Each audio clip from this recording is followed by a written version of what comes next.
जना हाउस पर जो हमला हुआ उसमें उन्होंने निकलकर बाहर ट्रक पर चढ़कर कोर कमांडर की वर्दी को लहराया था। ये जो कहा जाता है कि हफीजुल्लाह न्याजी साहब भी कहते रहे थे कि सज़ा दे दी जाए लेकिन मेरा बेटा कहाँ है, मिलवा दिया जाए।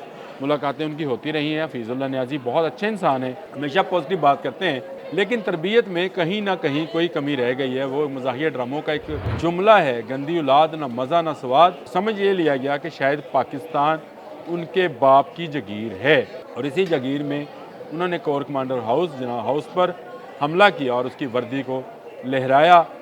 इस हमले को लेकर उन पर मुकदमा चला, तमाम सबूत फराहम किए गए, उनको दिखाए गए। अमेरिकन स्टेट डिपार्टमेंट ने कहा कि आर्मी अदालतों में जो इंसाफ की फराहमी है वो यकीनी नहीं होती, इसलिए उनको सिविलियन अदालतों में ले जाया जाए। उनको ये पता होना चाहिए कि आर्मी अदालत तक का जो केस है सिविलियन अदालत से ही होकर आया है। बिस्मिल्लाहिर्रहमानिर्रहीम, अस्सलाम वालेकुम। बोलते कालम के साथ मैं आमिर रज़ा खान। अमरीका को करारा जवाब दे दिया गया। जी हाँ, अमरीका स्टेट डिपार्टमेंट ने जो प्रेस रिलीज जारी की थी 2 दिन पहले, मैंने आपसे कहा था कि इसका जवाब 9 मई के मुलजमान को सज़ा देकर दिया जाएगा और वही हुआ कि आज ISPR ने मज़ीद 60 मुलजमान को सज़ा देने का जो है वो ऐलान कर दिया। उनको मुख्तलिफ सज़ाएँ दी गई हैं, लेकिन इसमें जो पहला नाम है वो बानी PTI इमरान खान के भांजे हस्साम न्याजी का है। लोग पूछ रहे हैं कि हस्साम न्याजी ने ऐसा क्या किया कि उसको 10 साल कैद की सज़ा हुई। तो हस्साम न्याजी ने एक जत्था तैयार किया और उस जत्थे की कार्रवाई जो है जना हाउस लाहौर में, लाहौर कैंट के अंदर जो कोर कमांडर लाहौर की रहायशगाह थी उस पर हमला करने के लिए वो बजाते खुद गए। उनकी वालदा अलीमा खान उसमें मौजूद थी, डॉक्टर यास्मीन राशिद जो गिरफ़्तार हैं वो भी गई और इस कोर कमांडर हाउस यानी जना हाउस पर जो हमला हुआ उसमें उन्होंने निकलकर बाहर ट्रक पर चढ़कर कोर कमांडर की वर्दी को लहराया था। ये जो कहा जाता है कि हफीजुल्लाह न्याजी साहब भी कहते रहे थे कि सज़ा दे दी जाए लेकिन मेरा बेटा कहाँ है, मिलवा दिया जाए। मुलाकातें उनकी होती रही हैं। हफीजुल्लाह न्याजी बहुत अच्छे इंसान हैं, हमेशा पॉजिटिव बात करते हैं, लेकिन तरबियत में कहीं ना कहीं कोई कमी रह गई है। वो मज़ाहिया ड्रामों का एक जुमला है, गंदी औलाद ना मज़ा ना स्वाद। हस्साम न्याजी सिर्फ एक फ़ौजी वर्दी लहराने के मुर्तकब नहीं हुए, इसके अलावा भी उन्होंने बहुत सारे काम ऐसे कर रखे हैं जो सज़ा के लायक थे, लेकिन वो सिविलियन अदालतें थी जहाँ से वो ख़ुद भी वकील हैं, बाहर आ जाया करते थे। एक गाड़ी वाले को याद है इन्होंने निकल कर पीटा था, मारा था, गिरफ़्तार हुए थे, पर्चा हुआ था, लेकिन असर रसूख ज़्यादा था। वज़ीर आज़म का भांजा था, उस वक्त के वज़ीर आज़म का भांजा था, अलीमा खान का बेटा था, हफीजुल्लाह न्याजी जो बहुत ही सीनियर जर्नलिस्ट हैं उनका बेटा था, इसलिए कुछ नहीं हुआ। तो समझ ये लिया गया कि शायद पाकिस्तान उनके बाप की जगीर है और इसी जगीर में उन्होंने कोर कमांडर जना हाउस पर हमला किया और उसकी वर्दी को लहराया। इस हमले को लेकर उन पर मुकदमा चला, तमाम सबूत फराहम किए गए, उनको दिखाए गए कि ये आप हैं, ये आप लहरा रहे हैं। या तो आप इनकार करें कि ये AI टेक्नोलॉजी से बना हुआ है, लेकिन उनके पास कोई ऐसा इनकार करने की वजूह नहीं थी, जिसके बाद उनको 10 साल कैद सज़ा दे दी गई। अबादुल हक आपको याद होंगे, लाहौर से उन्होंने इलेक्शन लड़ा था मोहतरमा मरियम नवाज़ के मुकाबले में, और जिनका कहा जाता है कि बेटा बीमार था और गिरफ़्तारी के दौरान उनको जो सज़ा हो गई थी, जो गिरफ़्तार हो गए थे, उनके बेटे का इंतकाल भी हुआ था, उनको भी 2 साल कैद हुई है। 60 मुलजमान हैं, ख़बरें आप सुन रहे होंगे, लेकिन हस्साम न्याजी को सज़ा देना इतना क्यों अहम है?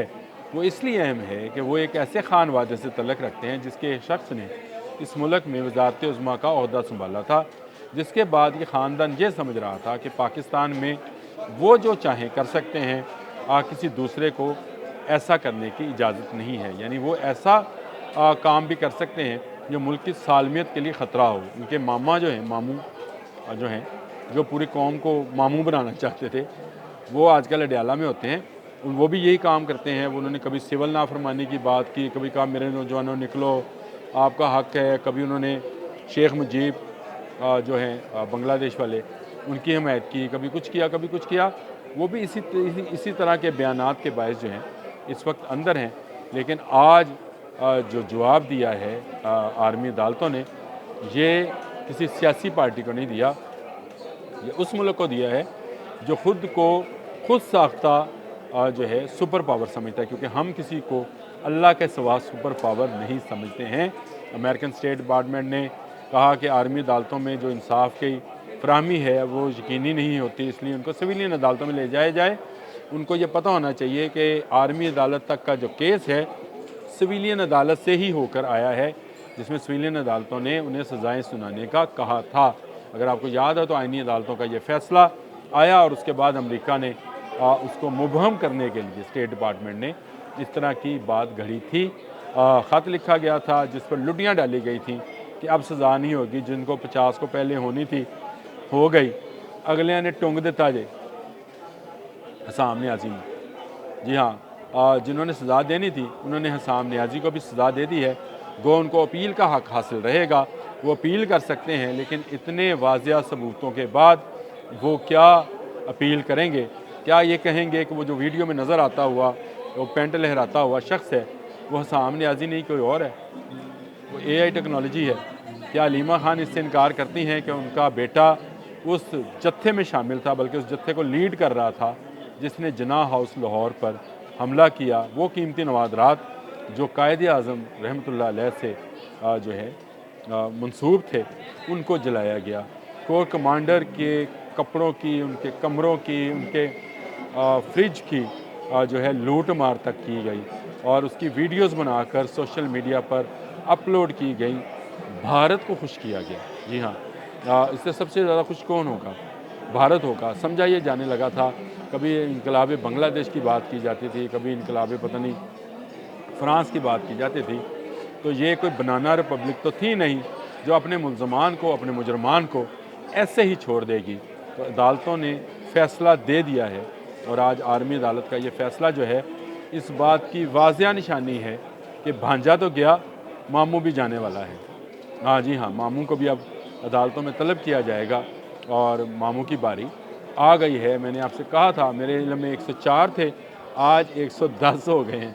लगता ये है कि मज़ीद भी कुछ लोग होंगे जिन्हें फ़ौजी अदालतों में फ़ौजी तनसीबात पर हमला करने पर सज़ा दी जाएगी और इसकी हमायत ख़ुद उनके मामू इमरान खान अपने दौर में करते रहे हैं कि अगर कोई फ़ौज पर हमला करेगा तो वो उसका जवाब भी आर्मी अदालतों से दिया जाएगा। तो आज आर्मी अदालतों ने ये दे दिया जवाब और अब बारी आनी है उस मास्टरमाइंड की जो अडयाला जेल में कैद है, लेकिन इस सारे काम के पीछे जो कुछ हुआ उसकी प्लानिंग की ज़िम्मेदारी उन पर आयद की जाती है, उन पर इल्ज़ाम लगाया जाता है। और उन्होंने जिस तरह से ज़मान पार्क के अंदर अपने घर के अंदर जो मीटिंग की, जिसका मैंने पहले भी व्लॉग किया था और आपको बताया था कि उन्होंने जिस तरह से मीटिंग की थी और 11 लोगों की ये मीटिंग थी, उसकी ऑडियो वीडियो भी एजेंसियों तक पहुंच चुकी है और ये ऑडियो वीडियो जो है सामने रखी जाएगी और अगर इसको डिनाई करना भी चाहें तो ये नहीं करने दिया जाएगा। मैं आपसे फिर दोबारा कहता हूँ, भांजा गया, अब मामू की बारी है जो कि जल्द आने वाली है। आज के लिए इतना ही। अल्लाह हाफ़िज़।